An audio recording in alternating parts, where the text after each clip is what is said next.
Have you got lots of glitter stashed in your craft supply but are unsure how to use it? Then this is the video for you. I've got 3 techniques of using glitter, whether it's using up what you have or using biodegradable glitter to make your card sparkle. It's Verity here on my YouTube channel and blog Pretty Little Button. If you are new here, I make paper crafting tutorials for the everyday crafter. This first technique is the most simple technique out of the 3. We are going to use double-sided adhesive to adhere the glitter down. So I have a piece of white cardstock here and I'm adhering some thick, wide width double-sided adhesive tape down. And I'm just placing the die over the top just to ensure that I make sure the area I create is big enough to die cut from. Now I've got a large enough area, I'm just removing the backing to the double-sided adhesive to expose that sticky surface. The glitter I am using on this card is biodegradable glitter from Wow. This is their Earth Sparkle range and the colour I'm using is Stingray. As the adhesive is sticky, we can sprinkle the glitter over this and then the glitter will stick to the tape. After I've given this a really good covering, I'm placing the cardstock in between 2 pieces of scrap paper. Next, I'm using my bone folder and I'm just burnishing the glitter down into the adhesive tape. This will help reduce any shed of the glitter on your card project because you're really pushing that glitter down into the adhesive. So now we've got a panel we can die cut from and we will get a glitter die cut. So here I am die cutting the circle stripe die from Catherine Pooler Designs.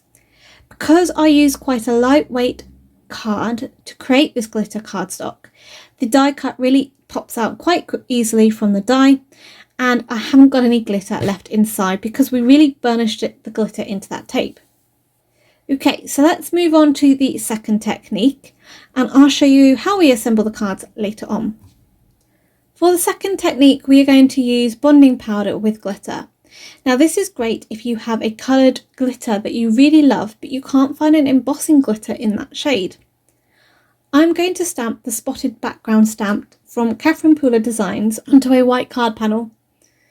To make sure I get this centered within the background of the stamp, I'm positioning the card panel onto the background stamp, applying some repositionable tape onto the back of the card panel, and I'm also adhering a temporary handle. So later on, when I'm adding the powder and heat embossing, I can actually hold the card panel.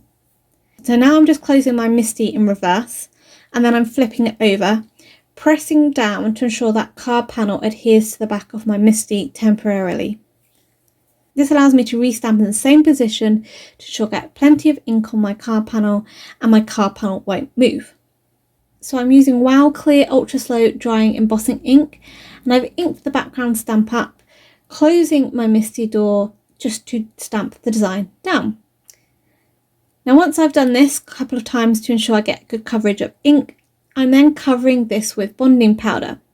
So bonding powder when heat set looks like clear gloss. However, when it's heat set, it is tacky to touch for about 10 to 20 seconds afterwards. As this is tacky, we can adhere the glitter to it. So the glitter I'm using here is Crushed Ice Sparkles, which is a glitter inspired by Catherine Pooler Designs. Now I've started off heat setting the whole background panel to melt all of the powder. This is perfectly fine. However, you have to bear in mind how quickly you can add your glitter to how long the powder will stay tacky, and I wasn't that quick. So I'm adding the glitter and then I'm going back in with my heat gun, reheating the bonding powder to make it tacky again. So then I can continue to add more glitter to get a really lovely strong colour of glitter. In addition, I'm also reheating the bonding powder once the glitter's on to ensure that the glitter really gets into the melted bonding powder. This will help reduce any glitter shed from your project. Now you may be thinking that this looks a hot mess because there is a lot of glitter on the whole of the panel, not just on the stamp design. But don't worry, it's easy to fix this with a brush. Now I'm just using a brush that I use just with glitter, so I don't mind getting glitter on this brush.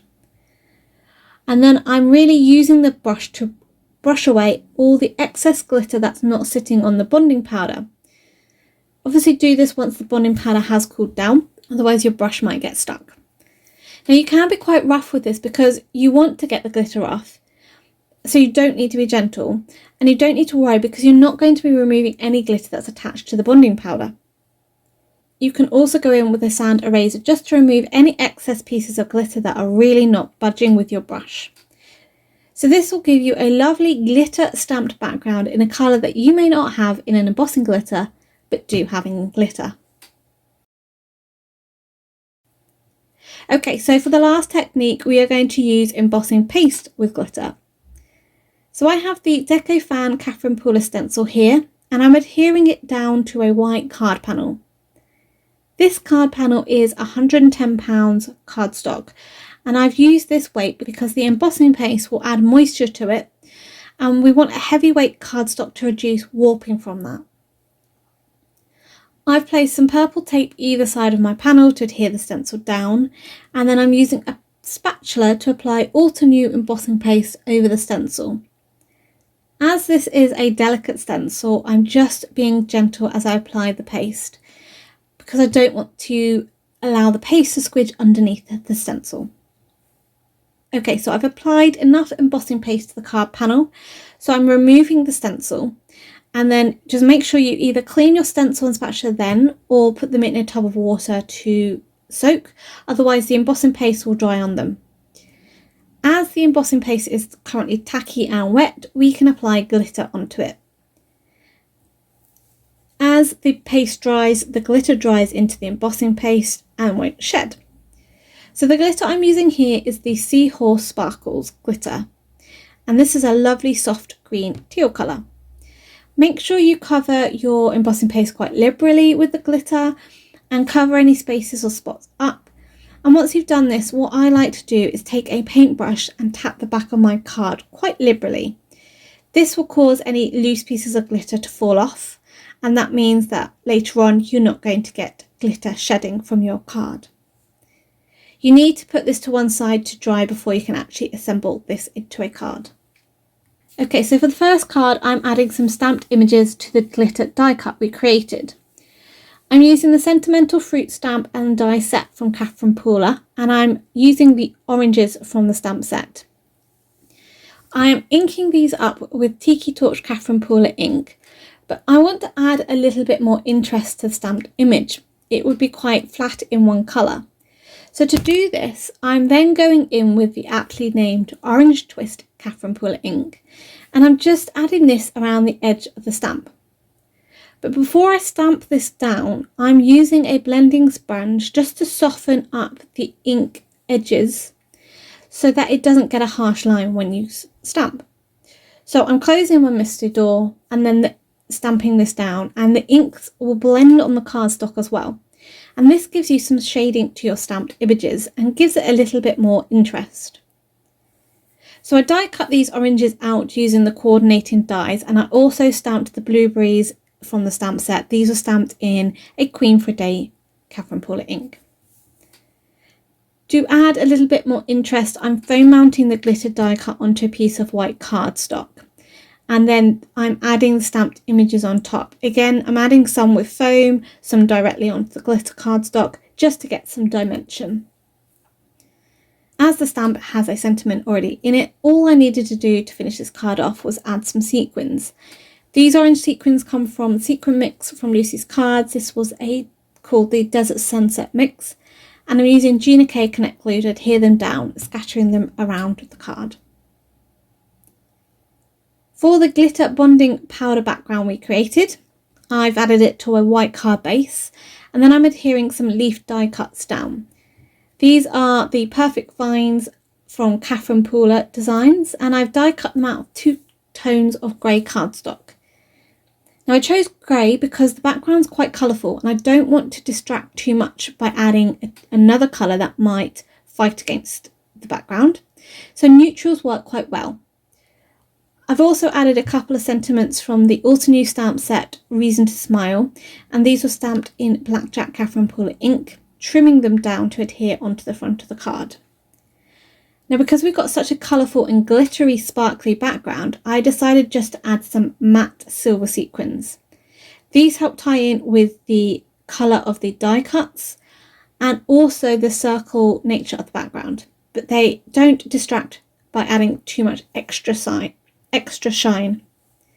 So these are the silver matte sequins from Lucy's cards. For the last card, I've just adhered the background down onto a white card panel. Because we've got so much intricacy in the beautiful design of the stencil, and with all that glitter, I kept the card quite simple. So I'm using the Love word die from Catherine Pooler Designs, having die cut this 3 times out of black cardstock to layer up for some more definition. This was then adhered to the front of the card using liquid glue, and to ensure it adheres well, I've placed something over the top whilst it dries. I'm also adding a heat embossed sentiment. This comes from the Altenew Sentiment Strips 2 stamp set, and it read "With all my love." I just didn't heat emboss the word love because we got that with the die cut.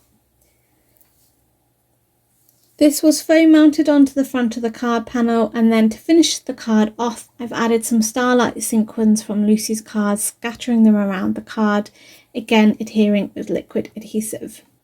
There are so many fun ways you can use glitter in your paper crafting projects, and I hope these 3 ways show you just how easy it can be. There are some beautiful glitters out there to use. This is a great way to use glitter up in your stash, and there's a whole range of biodegradable glitters from WOW called Sparkles. So if you're wanting to use glitter more often but also be more eco-friendly, then this is the range for you. If you would like to check out my personal channel, Pretty Little Button, I've included a link here as well as down below.